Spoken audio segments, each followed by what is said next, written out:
स्वागत आहे तुमचं पुन्हा एकदा बाईट्स विथ प्रणू चॅनलमध्ये। आता ही जी इतकी गर्दी तुम्ही पाहताय ना, ही आहे भीमथडी जत्रेच्या तिकिटासाठी। कारण आज आपण आलेलो आहोत भीमथडी जत्रेला, जी की पुण्यामध्ये सध्या खूप जास्त चर्चेत आहे।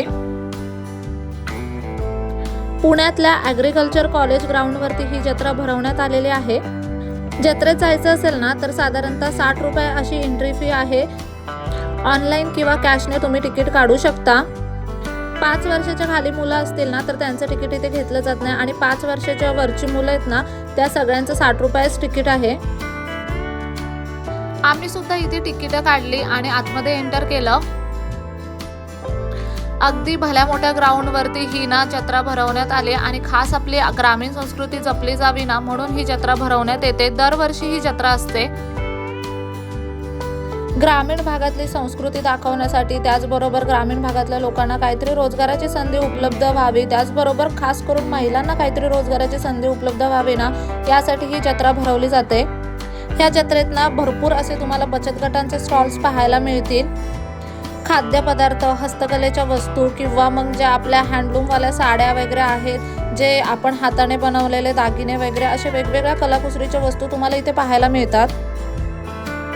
आम्ही ना संध्याकाळच्या वेळी जत्रेमध्ये गेलो होतो। सकाळी 10 वाजल्यापासून ते रात्री 10 वाजेपर्यंत असा हा जत्रेचा टायमिंग आहे, आणि ना 20 डिसेंबरपासून ही जत्रा ऑलरेडी चालू झालेली आहे। आता येत्या 25 डिसेंबरपर्यंत ही जत्रा असणार आहे। पुण्याचं जे ॲग्रिकल्चर कॉलेजचं ग्राउंड आहे ना, त्या ग्राउंडवरती ही जत्रा भरवण्यात आलेली आहे। आणि स्पेशली जेव्हा याल ना इथे, तेव्हा ॲग्रिकल्चर कॉलेज ग्राउंडचं जे सिंचन नगरवालं गेट आहे ना, त्या गेटनी या तुम्ही, म्हणजे तुम्ही बरोबर लोकेशनला याल। भीमथडीमध्ये ना भरपूर राज्यांमधून आलेले स्टॉल्स तुम्हाला पाहायला मिळतील, आणि त्या स्टॉलवरती ना त्यांच्या तिथले स्पेशालिटी काय आहे ते तुम्हाला पाहायला मिळेल।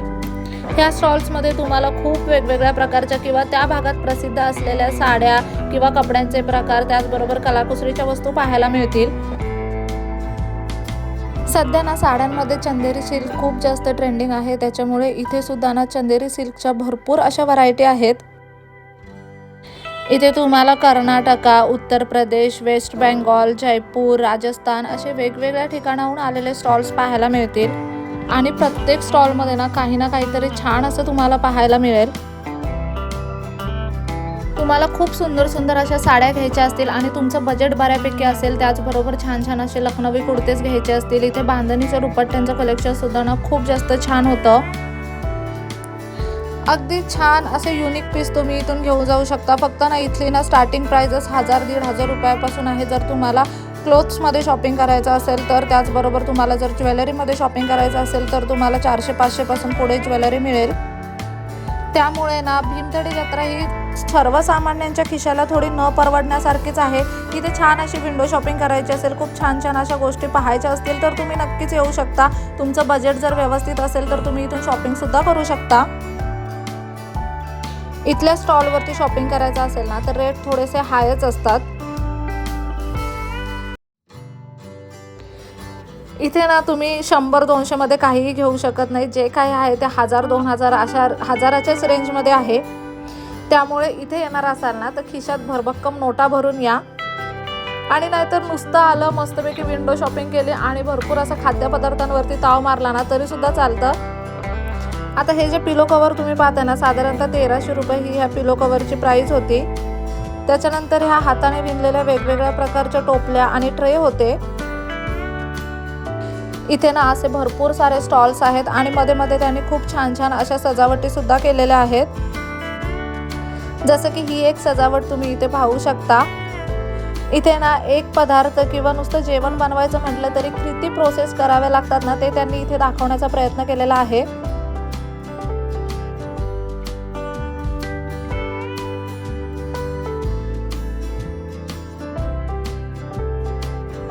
आता इथेच त्यांनी एक ना खाद्यपदार्थांचा स्टॉल लावला होता। आम्ही सुद्धा फिरून भरपूर दमलो होतो, म्हटलं एक छोटासा हॉल्ट घ्यावा खाण्यासाठी।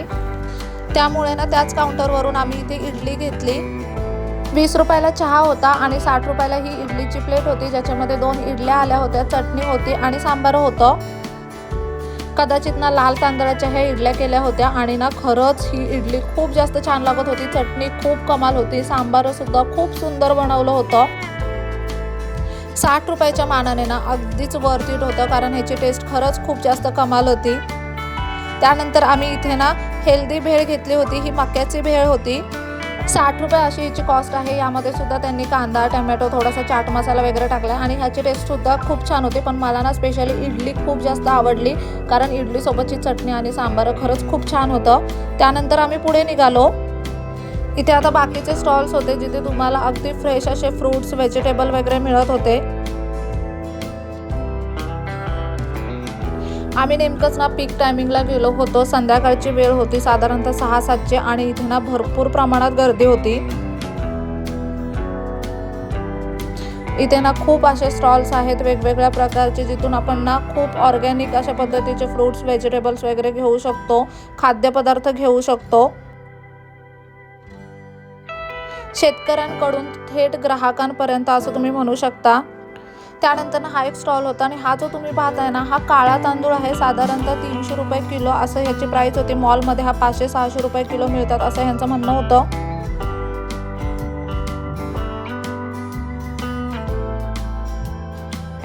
भीमथडी जत्रेमध्ये यायचं असेल ना तर चालण्याची तयारी ठेवून या, कारण इथे भरपूर असे स्टॉल्स आहेत आणि ना नाही म्हटलं तरी आपण प्रत्येक स्टॉलवरती जाऊन बघतोच की कुठे काही नवीन दिसतंय का.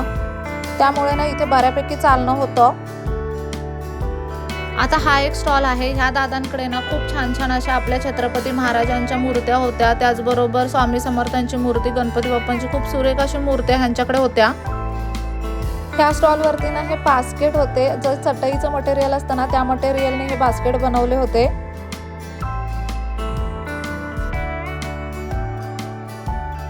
त्यानंतर ना थोडंसं पुढे गेल्यावरती अजून एक स्टॉल होता. ह्या स्टॉलवरती ना सगळ्या शेणापासून बनवलेल्या अशा ह्या घराच्या सजावटीच्या वस्तू आहेत. तुम्ही पाहू शकता, अजिबात असं वाटत नाही की त्या शेणापासून बनवलेल्या वस्तू होत्या. त्यानंतर हा एक स्टॉल आहे. यांच्याकडे ना खूप छान छान असे नेकपीस, इयरिंग्स होते. हे संपूर्ण हँडमेड असल्यामुळे ना ह्यांची कॉस्ट जरा जास्त असते. कापड, कवड्या, आरसे वगैरे वापरून ना त्यांनी हाताने हे सगळं बनवलेलं आहे. छान असं इयरिंगचं आणि नेकपीसचं इथे कलेक्शन होतं.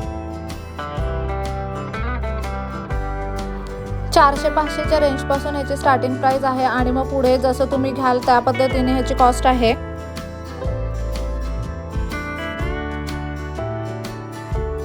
त्याचबरोबर देवघरात लागणारे धूप, अगरबत्ती, अगदी ऑर्गॅनिक पद्धतीने बनवलेले धूप आणि अगरबत्ती तुम्हाला इथे मिळतील.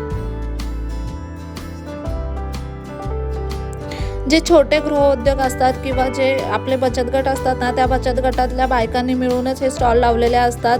घरगुती पद्धतीचे मसाले, पापड, लोणची हे सगळं तुम्हाला इथे मिळेल.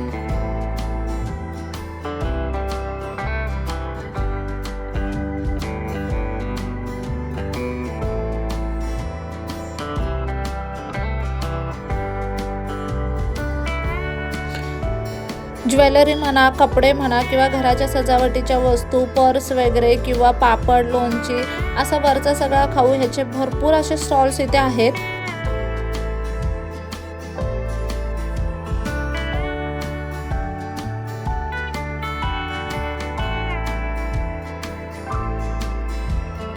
इथे ना हा एक स्टॉल आहे. इथे तुम्हाला मातीची भांडी मिळतील जेवण बनवण्यासाठीची. भीमथडी जत्रेतला अजून एक अट्रॅक्शन म्हणायचं झालं तर ते म्हणजे हे मातीचं मडकं, जे आपण ना आपल्या हाताने इथे बनवू शकतो. तसं ते काका आपल्याला ते बनवायला मदत करतात. मडकं बनवून ना आपण ते मडकं घरी सुद्धा घेऊन येऊ शकता. तिथे ना त्या काकांकडे काहीतरी थोडेफार पैसे ठेवायचे, 50-1 रुपये तुम्ही ठेवू शकता आणि मग हे मडकं असं तयार झालेलं आपल्याला घरी घेऊन येतं. भीमथडी जत्रेचं अजून एक सगळ्यात मोठं अट्रॅक्शन म्हणजे इथले हे खाद्यपदार्थ, ज्याच्यासाठी लोक अगदी लांबून लांबून भीमथडी जत्रेसाठी येतात. तुम्ही इथे ना शॉपिंग नाही केली तरी चालतं, पण प्रत्येक जण इथे आला की काही ना काहीतरी खाऊनच जातो. वेगवेगळ्या जिल्ह्यांमध्ये अगदी प्रसिद्ध असे जे पदार्थ असतात ना, ते आपल्याला भीमथडी जत्रेमध्ये खायला मिळतात. इथे ना व्हेजिटेरियनवाल्यांसाठी आणि नॉनव्हेजवाल्यांसाठी सुद्धा भरपूर ऑप्शन्स आहेत. जसे की अगदी गरमागरम असा वरून साजूक तूप सोडलेला उकडीचा मोदक, जो की इथे समोर ताजा बनतोय, तुम्ही पाहू शकता. 30 रुपयाला हा मोदक आहे. आपल्या डोळ्यासमोर हे मोदक बनवतात आणि अगदी गरमागरम असा उकडीचा मोदक वरून केसरची धार टाकून आपल्याला खायला मिळतो.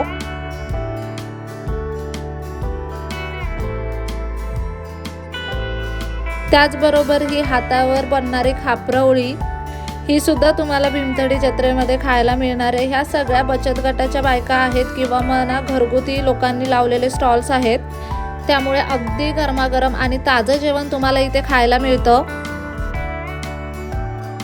सगळे खाद्यपदार्थांना इथे आपल्या डोळ्यासमोरच बनवले जातात। इथे ना खाद्यपदार्थांचे भरपूर असे स्टॉल्स आहेत।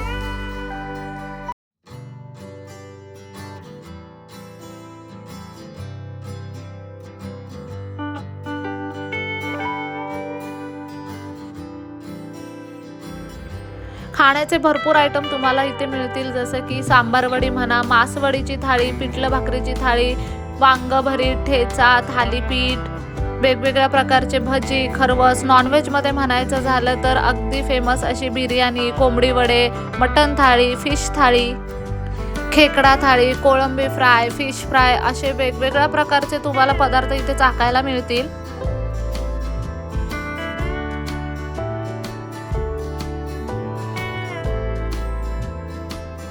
आम्ही ना इथे एक फुल प्लेट बिर्याणी घेतली होती, हे चिकन नगेट्स घेतलेले आणि एक कोंबडी वडीची थाळी घेतली होती। चिकन नगेट ना 100 रुपयाला होते, 6 पीस आले होते चिकन नगेट्सचे, सोबत मायोनीज आणि सॉस दिला होता आणि टेस्ट एकदम छान होती यांची।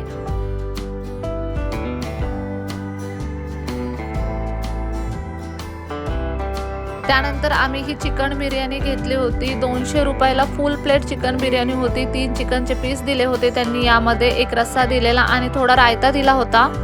बिर्याणीची टेस्ट सुद्धा ना खूपच जास्त छान होती आणि 200 रुपयाच्या मानाने बिर्याणीची क्वांटिटी सुद्धा भरपूर होती।